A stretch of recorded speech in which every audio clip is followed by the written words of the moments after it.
Okay, now on Burnistoun Radio, it's time to talk the arts. Today we're asking this: if Shakespeare were alive today, would he be as successful? Let's go to Dan in Burnistoun. What do you think, Dan? What are you talking about, mate? If Shakespeare were alive today, he'd be 400 years old. No, I don't mean if he was still alive, Dan. I mean if he'd been born in our time. Oh, so Shakespeare came back to life? Like, crawled out his grave like a zombie? No, not came back to life, Dan. Born in these days. Here, hold on a minute. This is blowing my mind a bit here. You're saying Shakespeare's getting born again?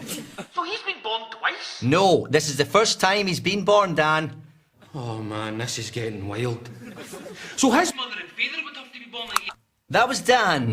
Let's move up the mental competence scale now with Professor James Campbell of Burnistoun University.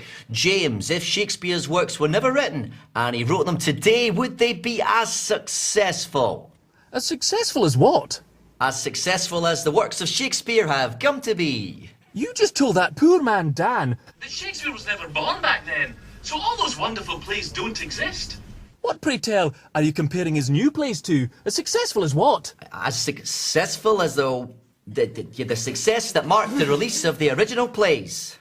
There are no original plays, sir. Shakespeare wasn't born, says you, says the radio DJ. You are disgusting. Unbelievable. Let's just get this straight. I am not claiming that Shakespeare didn't exist. Okay. Now, Benny, Burnistoun. Sam, see, since I heard this news that Shakespeare didn't exist, I am freaking out something awful here, Sam. I mean, I'm holding in my hand my late father's copy of Shakespeare's sister's mercurial second album, Harmoniously Yours. Now, you tell me this is a figment of my imagination? No, we're just imagining what it would be like if Shakespeare was alive today. Terrifying.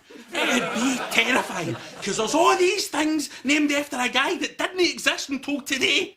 So that wee baby Shakespeare being born would be like... The arrival of some kind of antichrist whose birth was foretold.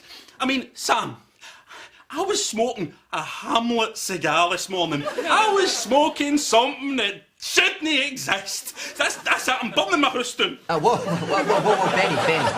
Benny, just calm down, listen to me. No, you listen to me.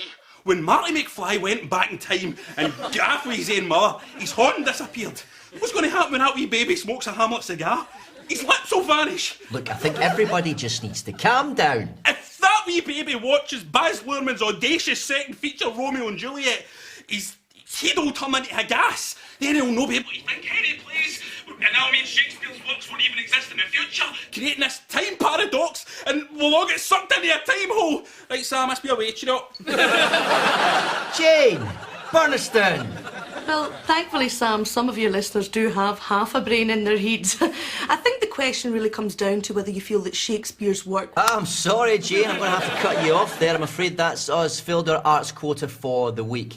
Playing us out now, it's Dire Straits with Romeo and Juliet.